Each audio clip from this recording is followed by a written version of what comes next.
Krishna everyone. तो मैं आज फिर से आ गई हूँ आपके पास अपने एक नए वीडियो के साथ। तो जैसा कि आपको पता है, होली का त्यौहार आने वाला है और आप सभी होली को तो बहुत अच्छे से सेलिब्रेट करते होंगे क्योंकि होली का त्यौहार ही ऐसा है। तो आइए आज हम होली से जुड़ी कुछ बातों के बारे में जानेंगे। एडवांस में होली आप सभी को हैप्पी होली। तो होली से जुड़ी कुछ बातें हैं, जैसे कि होली में इतने सारे डिफरेंट रंग ही क्यों यूज़ होते हैं, ऐसे कलर्स क्यों यूज़ होते हैं। क्या आपको ये पता है कि रंगों से ही ये त्यौहार क्यों मनाया गया, कि होली में रंग डिफरेंट कलर ही यूज़ होंगे या फिर लोग रंगों से ही खेलते हैं। तो क्यों खेलते हैं, इसके पीछे की वजह क्या है। तो वजह बस छोटी सी है जो मैं आपसे बताऊंगी। तो शास्त्रों में ये बताया गया है, जो हमारे प्यारे से श्री कृष्ण थे, वो अपनी माता जी से हमेशा ये सवाल करते थे कि माँ, मैं इतना काला और राधा इतनी गोरी है क्यों। फिर माँ मुस्कुराकर उनकी सवाल को टाल देती थी। पर ये श्री कृष्ण हमेशा माता से ये पूछते थे कि माँ, मैं इतना काला और राधा इतनी गोरी सी क्यों। फिर छोटे से कृष्ण की माता ने उन्हें यह जवाब दिया कि हे पुत्र, तुम्हें राधा को जिस भी रंग में देखना है तुम उसे वो रंग लगा दो।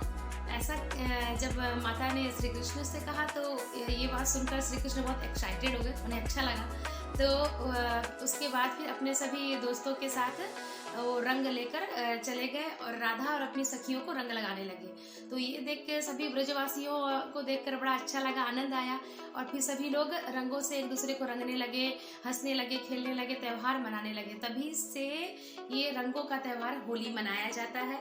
और पुए पकवान, अच्छे खाना और अच्छा सभी चीज़, और लोग खुशी से एक दूसरे के घर आने जाने लगे, रंग लगाने लगे और रंगों के जरिए अपने खुशी को प्रकट करने लगे। और तभी से होली में रंगों का प्रयोग करने लगा और होली का त्यौहार मनाया जाता है। हम बात करेंगे होलिका क्यों मनाई जाती है। होलिका क्यों मनाई जाती है, ऐसा कहा गया है कि एक हिरण्यकश्यप नाम के राजा थे, जिनका जो भाई था वो बहुत बड़ा दानव राक्षस था।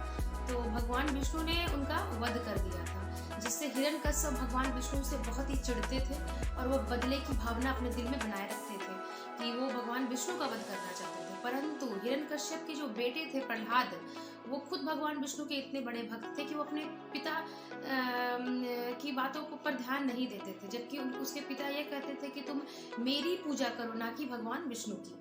परंतु उनका बेटा उनकी एक भी नहीं सुनता था। हिरण्यकश्यप अपने ही पुत्र प्रहलाद की मौत का मतलब षड्यंत्र रचने लगे और इस चीज़ के लिए वो अपने बहन के पास गए, जिनका नाम होलिका था। और उनके पास वरदान थी और एक सॉल भी थी, जिससे वो अगर आग में जाती हैं तो उनका शरीर नहीं जलेगा। ये वरदान होलिका के पास था। तभी हिरण्यकश्यप ने कहा कि तुम एक लकड़ी के चिते में मेरे पुत्र प्रहलाद को लेकर बैठ जाना और उसकी मृत्यु हो जाएगी। ये बात अपनी बहन से हिरण्यकश्यप ने कही। फिर होलिका प्रहलाद को अपने गोद में लेकर जलती हुई आग में बैठ गई। और जब होलिका प्रहलाद को अपने गोद में लेकर बैठी और आग जलने लगा, तब प्रहलाद बस श्री हरि भगवान विष्णु का ही नाम जपता जा रहा था। जिससे क्या हुआ, हिरण्यकश्यप की बहन होलिका जलकर भस्म हो गई और प्रहलाद ज्यों का त्यों ही बच गया। तभी से होलिका का त्यौहार मनाया जाता है। उस दिन होलिका के दिन लोग लकड़ी का बहुत बड़ा सा होलिका का मूर्ति तैयार करते हैं और उसको जलाया जाता है, जिससे कहा जाता है सभी बुराइयां जलकर उसके साथ नष्ट हो जाती है।